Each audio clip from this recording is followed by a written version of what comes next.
Hello সুপ্রিয় শিক্ষার্থীবৃন্দ, আরএমজে online স্কুলের পক্ষ থেকে তোমাদের সকলকে স্বাগতম। আজকে চলে আসলাম তোমাদের সামনে আরো একটি ভিডিও টিউটোরিয়াল নিয়ে।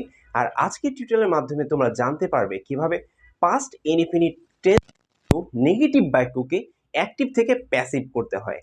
বিগত লেকচারে আমি কিন্তু তোমাদেরকে শিখিয়েছিলাম কিভাবে পাস্ট ইনডিফিনিট টেন্স যুক্ত অ্যাফার্মেটিভ বাক্যকে অ্যাক্টিভ থেকে প্যাসিভ ভয়েস করতে হয়, কিন্তু আজকের ভিডিওতে তোমরা জানতে পারবে পাস্ট ইনডিফিনিট টেন্স যুক্ত নেগেটিভ বাক্যকে কিভাবে অ্যাক্টিভ থেকে প্যাসিভ করতে হয়।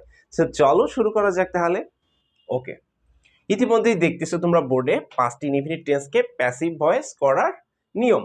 এখন আজকে আমরা করব হচ্ছে নেগেটিভ সেন্টেন্স।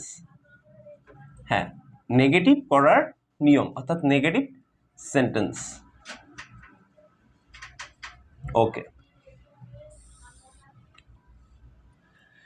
ঠিক আছে, তাহলে চলো আমরা তাহলে একটু স্ট্রাকচারটা একটু জেনে নিই। হ্যাঁ, স্ট্রাকচারটা জানার আগে একটু বলে নেই, যদি আমরা নেগেটিভ করতাম তাহলে কি করতাম? জাস্ট একটা নট দিতাম, আর সেই নটটা কোথায় হতো? অক্সিলারি ভার্বের পরে, তাই না? সেটাই তো আমাদের অ্যাকচুয়ালি হচ্ছে পাস্ট ইনডিফিনিট টেন্সের অ্যাফার্মেটিভ যুক্ত যে স্ট্রাকচারটা ছিল সেখানে কিন্তু ওয়াজ ওয়্যার ছিল হচ্ছে অক্সিলারি ভার্ব, তাই না? সো ওটার পরে একটা নট দিলেই কিন্তু আমাদের হয়ে যাচ্ছে, তাই না? ওকে, আসো তাহলে স্ট্রাকচারটা লিখি আমরা। কি হচ্ছে স্ট্রাকচারে? ওকে, স্ট্রাকচার হচ্ছে অবজেক্টের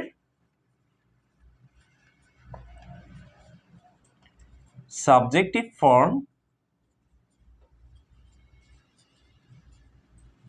plus was or were plus কি হবে? নট হবে, যেহেতু নেগেটিভ। জাস্ট এখন হচ্ছে আমরা অ্যাফার্মেটিভের স্ট্রাকচারটার সাথে একটা নট যোগ করতেছি এক্সট্রা। সেই নটটা কোথায় হচ্ছে? সেটা হচ্ছে অক্সিলারি ভার্বের পরে, তাই না? হ্যাঁ, আর বাকি সব কি থাকবে? সেম থাকবে। প্লাস হচ্ছে মূল ভার্বের পাস্ট পার্টিসিপল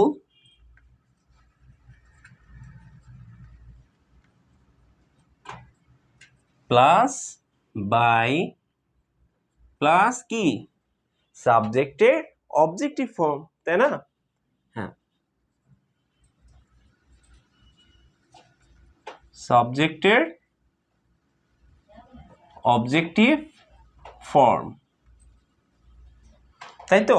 ওকে, সো এবার আসো তোমাদেরকে আমি এখন এক্সাম্পল দিব, ঠিক আছে? এক্সাম্পল দিলে তোমরা বেটার বুঝতে পারবে। সো আসো তাহলে দেখা যাক। হ্যাঁ, এক্সাম্পল অন, সেটা হচ্ছে অ্যাক্টিভ। ওকে, অ্যাক্টিভের ক্ষেত্রে আমরা যদি বলি I did not do the work, তাই না? I did not do the work মানে কি? মানে হচ্ছে আমি কাজটি করি নাই বা করেছিলাম না, অর্থাৎ আমি কাজটি করেছিলাম না। সো এটাকে যদি প্যাসিভ করতে চাই তাহলে কি হবে দেখে নাও তাহলে। প্রথমে হচ্ছে অবজেক্টের সাবজেক্টিভ ফর্ম। সো অবজেক্ট কে ছিল? অবজেক্ট ছিল হচ্ছে দি ওয়ার্ক, তাই না? সো দি ওয়ার্কের সাবজেক্টিভ ফর্ম কি? দি ওয়ার্কই, তাই না? সো বসাও তাহলে দি ওয়ার্ক। হ্যাঁ, দি ওয়ার্ক। নেক্সট হচ্ছে কি? ওয়াজ নাকি ওয়্যার? দি ওয়ার্ক মানে কাজটি, একটা কাজ, তাই না? সো ওয়াজ, তারপরে কি? তারপরে হচ্ছে একটা নট, ওয়াজ নট। নেক্সট হচ্ছে মূল ভার্বের পাস্ট পার্টিসিপল। মূল ভার্ব কোনটা? এই যে এটা হচ্ছে এমভি। ওকে, সো এটা হচ্ছে মূল verb. So do did done, তাই না? সো ডানটা দিয়ে দাও, ডান। তারপর হচ্ছে বাই, এই বাই হচ্ছে বাই। তারপর হচ্ছে সাবজেক্টের অবজেক্টিভ ফর্ম।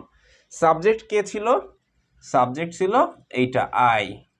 সো এটার অবজেক্টিভ ফর্ম কি? আই থাকলে কি হয়? মি হয়, তাই না? Okay, me. এই তো হয়ে গেল, the work was not done by me. তো সুপ্রিয় শিক্ষার্থীবৃন্দ, তোমরা এক্সাম্পল অনটা বুঝে নিয়েছো। এখন আমি তোমাদেরকে এক্সাম্পল 2 এবং 3 দেখাবো। আসো তাহলে আর একটা এক্সাম্পল দিই।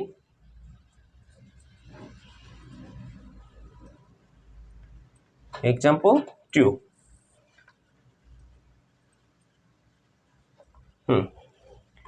he did not help me. He did not help me মানে কি সে আমাকে সাহায্য করে নাই, ঠিক আছে, বা সে আমাকে সাহায্য করেছিল না। দেখে নাও তো ডিড নট এর পরে কিন্তু হেল্প হয় নাই, বা এই যে ডিড নট এর পরে কিন্তু ডিড হয় নাই কিন্তু আবার, অর্থাৎ একবার ডিড নট ইউজ করে ফেললে কিন্তু পরের মেইন ভার্বটা যেটা ওটা কিন্তু বেস ফর্মে থাকে বা প্রেজেন্ট ফর্মেটে থাকে, তাই না? ওকে, এটাকে যদি আমরা প্যাসিভ করি তাহলে কি হবে দেখে নাও তাহলে। প্যাসিভ করলে এই যে এটাই অবজেক্টের সাবজেক্টিভ ফর্ম। অবজেক্ট কোনটা? অবজেক্ট হচ্ছে মি, তাই না? সো এটা সাবজেক্টিভ ফর্ম কি? সাবজেক্টিভ ফর্ম হচ্ছে আই, তারপর হচ্ছে ওয়াজ অথবা ওয়ার। এবার দেখো আয়ের সঙ্গে কি বসে, ওয়াজ নাকি ওয়ার? আয়ের সঙ্গে সবসময় ওয়াজ বসে, তাই না? ওকে, সো ওয়াজটা দিয়ে দাও। নেক্সট হচ্ছে নট, তারপরে কি? তারপর হচ্ছে মূল ভার্বের পাস্ট পার্টিসিপল। মূল ভার্ব কোনটা ছিল? এই যে এটা হেল্প, এটা ছিল মেইন ভার্ব, সো এটা হয়ে যাবে হেল্পড। নেক্সট হচ্ছে বাই, তারপর হচ্ছে সাবজেক্টের অবজেক্টিভ ফর্ম। সাবজেক্ট হচ্ছে কি? হি, এর অবজেক্টিভ ফর্ম কি হবে? Him. I was not helped by him, অর্থাৎ তার দ্বারা আমাকে সাহায্য করা হয় নাই। বুঝতে পারছো? তাহলে এক্সাম্পল 2টা আসো, তাহলে এক্সাম্পল 3 দেখি এবার তাহলে আমরা। ওকে, হ্যাঁ, example 3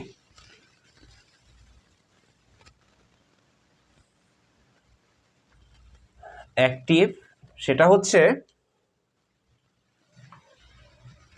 Karim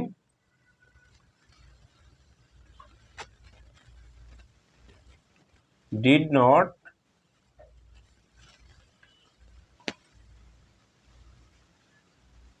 do the math. Karim did not do the math মানে কি? মানে হচ্ছে করিম অঙ্কটি করে নাই। এটাকে যদি আমরা প্যাসিভ করতে চাই তাহলে কি হয় দেখে নাও। এটাকে যদি প্যাসিভ করি তাহলে সেম রুলস। এইটা দি ম্যাথ হচ্ছে কি? অবজেক্ট, এটা সাবজেক্টিভ রূপ কি? দি ম্যাথই হবে, তাই না? So the math, the math মানে হচ্ছিল অঙ্কটি, একটা অঙ্ক, তার মানে কি হবে? অবশ্যই ওয়াজ হবে, তাই না? ওকে, ওয়াজ, তারপর একটা নট, তারপর হচ্ছে মূল ভার্বের পাস্ট পার্টিসিপল। মূল ভার্ব ডুটা হচ্ছে মেইন ভার্ব, সো ডু ডি ডান হয়ে যাবে।